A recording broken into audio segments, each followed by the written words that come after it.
The sixth proof, the ninth truth of the 10th word, the gate of God's bestowal of life and death, the manifestation of the names of eternally living and self-subsistent, and giver of life and giver of death. Is it at all possible that the one who gives life to this vast, dead and dry earth, who in so doing demonstrates his power by deploying more than 300,000 different forms of creation, each of them as remarkable as man, who further demonstrates in this deployment his all-embracing knowledge by the infinite distinctions and differentiations he makes in the complex intermingling of all of those forms, who directs the gaze of all his slaves to everlasting bliss by promising them resurrection in all of his heavenly decrees, who demonstrates the splendor of his dominicality by causing all of his creation to collaborate with one another, to revolve within the circle of his command and his will, to aid one another and be submitted to him, who shows the importance he has given to man by creating him as the most comprehensive, the most precious and delicate, the most valued and valuable fruit on the tree of creation, by addressing him without intermediary and subjugating all things to him. Is it at all possible that so compassionate and powerful a one, so wise and all-knowing a one, should not bring about resurrection, should not gather his creatures together or be unable to do so, should not restore man to life or be unable to do so, should not be able to inaugurate his supreme court, should not be able to create heaven and hell? Nay, indeed, by no means is any of this possible.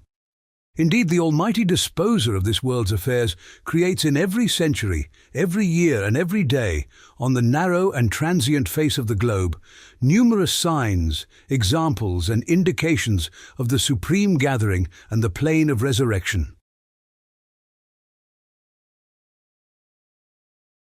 Thus, in the gathering that takes place every spring, we see that in the course of 5 or 6 days, more than 300,000 different kinds of animal and plant are first gathered together and then dispersed. The roots of all the trees and plants as well as some animals are revived and restored exactly as they were. The other animals are recreated in a form so similar as to be almost identical. The seeds which appear in their outward form to be so close to each other, nonetheless, in the course of 6 days or 6 weeks become distinct and differentiated from each other, and then with extreme speed, ease and facility are brought to life in the utmost order and equilibrium. Is it at all possible that for the one who does all of this, anything should be difficult, that he should be unable to create the heavens and the earth in 6 days, that he should be unable to resurrect men with a single blast? No, by no means is it possible. Let us suppose there were to be some gifted writer who could write out in a single hour the confused and obliterated letters of 300,000 books on a single sheet without any error, omission or defect, complete and in the best form.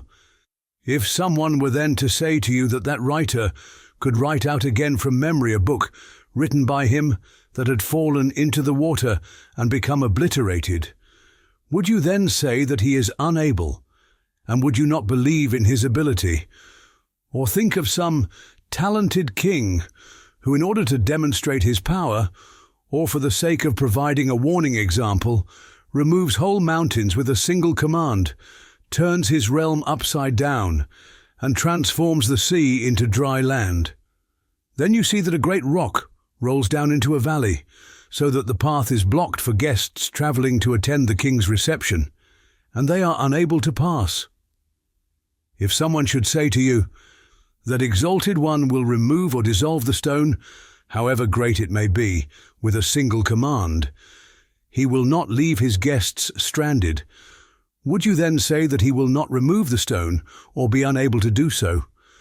Or if someone one day should gather together a great army, and you are then informed that he will summon its battalions together with a blast of the trumpet after they had dispersed to rest, and the battalions will form up in disciplined shape, would you respond by saying, I don't believe it. Were you to say any of these things, your behavior would truly be madness.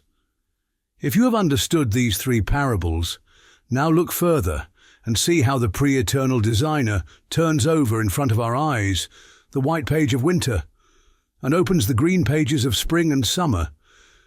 Then he inscribes on the page of the earth's surface, with the pen of power and destiny, in the most beautiful form, more than 300,000 species of creation. Not one encroaches upon another. He writes them all together, but none blocks the path of another. In their formation and shape, each is kept separate from the other without any confusion. There is no error in the writing. That wise and preserving one, who preserves and inserts the spirit of a great tree in the smallest seed, no bigger than a dot. Is it permissible even to ask how he preserves the spirits of those who die? That powerful one, who causes the globe to revolve like a pebble in a sling. Is it permissible even to ask how he will remove this globe from the path of his guests who are traveling to meet him in the hereafter? Again, the one of glorious essence, who from non-being recruits anew and inscribes into his battalions with the command of "Be, and behold it is," and with utmost discipline, the troops of all living things, the very particles of all of their bodies, and thus creates highly disciplined armies. Is it permissible even to ask how he can make bodies submit to his discipline like a battalion? How he can gather together their mutually acquainted fundamental particles and their component members? You can, moreover, behold with your own eyes the numerous designs made by God as signs, similes and indications of resurrection, designs placed by him in every age and epoch of the world, in the alternation of day and night, even in the appearance and disappearance of clouds in the sky. If you imagine yourself to have been living 1,000 years ago, and then compare with each other the two wings of time that are the past and the future, then you will behold similes of the gathering and indications of resurrection as numerous as the centuries and days. If then, after witnessing so many similes and indications, you regard corporeal resurrection as improbable and rationally unacceptable, know your behavior to be pure lunacy. See what the Supreme Decree says concerning the truth we are discussing. فانظر إلى آثار رحمة الله كيف يحيي الأرض بعد موتها إن ذلك لمحيي الموتى وهو على كل شيء قدير. Look upon the signs of God's mercy and see how he restores life to the earth after its death. Verily, he it is who shall bring to life the dead, and he is powerful over all things. Quran, chapter 30, verse 50. In short, there is nothing that makes impossible the gathering of resurrection, and much that necessitates it. The glorious and eternal dominicality, the almighty and all-embracing sovereignty of the one who gives life and death to this vast and wondrous earth, as if it were a mere animal, who has made of this earth a pleasing cradle, a fine ship for man and the animals, who has made of the sun a lamp, furnishing light and heat to the hostelry of the world, who has made of the planets vehicles for the conveyance of his angels. The dominicality and sovereignty of such a one cannot rest upon and be restricted to the transitory, impermanent, unstable, insignificant, changeable, unlasting, deficient, and imperfect affairs of this world. He must therefore have another realm, one worthy of him, permanent, stable, immutable, and glorious. Indeed, he does have another kingdom, and it is for the sake of this that he causes us to labor, and to this that he summons us.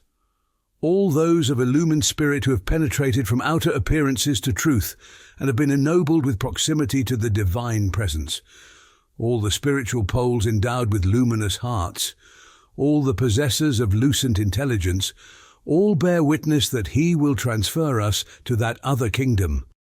They inform us unanimously that he has prepared for us their reward and requital, and relate that he is repeatedly giving us firm promises and stern warnings. As for the breaking of a promise, it is baseless and utter humiliation. It cannot in any way be reconciled with the glory of his sanctity. Similarly, failure to fulfill a threat arises either from forgiveness or powerlessness. Now, unbelief is extreme crime and cannot be forgiven. Footnote: unbelief denounces creation for alleged worthlessness and meaninglessness. It is an insult to all of creation, a denial of the manifestation of the divine names in the mirror of beings. It is disrespect to all the divine names and rejection of the witness borne to the divine unity by all beings.